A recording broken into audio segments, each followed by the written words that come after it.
Hello મિત્રો, video જોઈ રહેલા તમામ ભાવિ ભક્તોને જય સિયારામ। આજના વિડીયોમાં આપણે જાણીશું કે આખરે શનિદેવ હનુમાનજીથી કેમ ડરે છે। હનુમાનજી તેમના બાળપણમાં ખૂબ જ નટખટ, તોફાની અને રમૂજી હતા।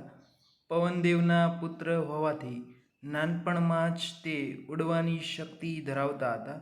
પોતાની આ શક્તિનો ઉપયોગ કરીને ક્યારેક ઋષિઓનો આશ્રમ રંજાડતા કે ક્યારેક યજ્ઞનો ભંગ કરતા, તો ક્યારેક સંપૂર્ણ બાગને વેરાન કરીને ફળ ખાતા હતા। એકવાર હનુમાનજી અને તેમના મિત્રો ખૂબ જ રમીને ધીંગામસ્તી કરીને થાકી ગયા હતા।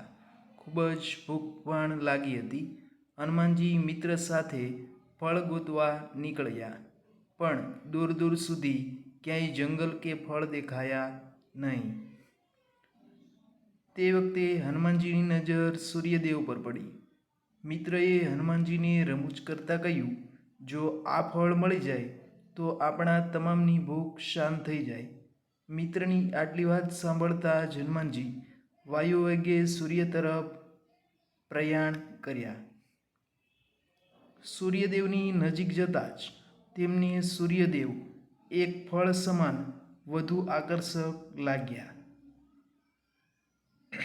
હનુમાનજી ભૂખ રોકી શકતા ન હતા, એટલે અન્ય મિત્રનો વિચાર કર્યા વગર સૂર્યને એક ફળ સમજીને ખાઈ ગયા।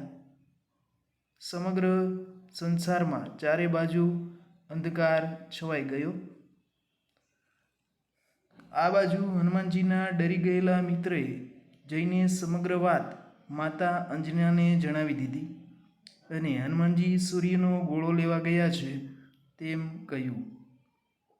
થોડી જ વારમાં તમામ દેવતાઓ અને અંજના માતા ત્યાં આવી પહોંચ્યા। પછી મહાદેવના કહેવાથી હનુમાનજીએ સૂર્યદેવને મુખમાંથી બહાર કાઢ્યા। માતા અંજના ચિંતાપૂર્વક મહાદેવને કહેવા લાગ્યા, હનુમાનજીને તેની શક્તિઓનું ભાન નથી। તે પોતાની શક્તિઓનો ઉપયોગ જગતના હિત માટે કરે તેવો કંઈક ઉપાય આપો પ્રભુ। મહાદેવે હસતા મુખે સૂર્યદેવ તરફ જોઈને કહ્યું, હનુમાનને એક ગુરુની જરૂર છે। જગતના કલ્યાણ માટે અને વિધિના વિધાન માટે સૂર્યદેવ હનુમાનજીને ગુરુ બનીને દીક્ષા આપશે। સૂર્યદેવે પણ હર્ષ સાથે મહાદેવના આદેશને માની લીધો। હનુમાનજીની શિક્ષા શરૂ થઈ। સૂર્યદેવે અષ્ટસિદ્ધિની શિક્ષા હનુમાનજીને આપી, જેમાં બળ, બુદ્ધિ, વિવેક જેવી 8 શક્તિઓ સામેલ હતી। આ રીતે હનુમાનજીની શિક્ષા પૂર્ણ થયા પછી ગુરુ દક્ષિણા આપવાનો સમય આવ્યો। હનુમાનજીએ ગુરુને દક્ષિણા માંગવા કહ્યું।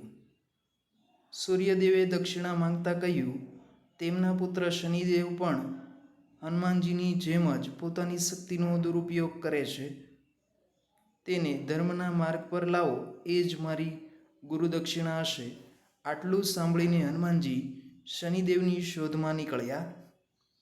વાયુ માર્ગે થોડા દૂર જતાં જ હનુમાનજીને શનિદેવ મળી ગયા। હનુમાનજી આદરપૂર્વક શનિદેવને ધર્મના માર્ગ પર ચાલવા જણાવ્યું, પરંતુ શનિદેવ પર સૂર્યપુત્ર હોવાનો અને અત્યંત શક્તિશાળી હોવાનો અહંકાર હાવી થયેલો હતો। હનુમાનજી અને શનિદેવ વચ્ચે ભીષણ યુદ્ધ થયું। અંતે શનિદેવ હનુમાનજીના મારથી ઘાયલ થયા અને તેઓએ શરણાગતિ સ્વીકારી। સાથે જ હનુમાનજીને વચન પણ આપ્યું કે હવેથી તેઓ ધર્મના માર્ગ પર આગળ વધશે।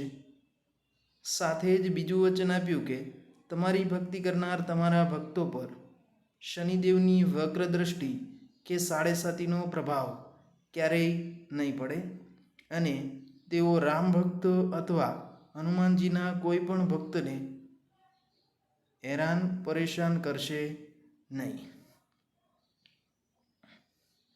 ફરી મળીશું આવા જ એક અગત્યના વિડીયો સાથે।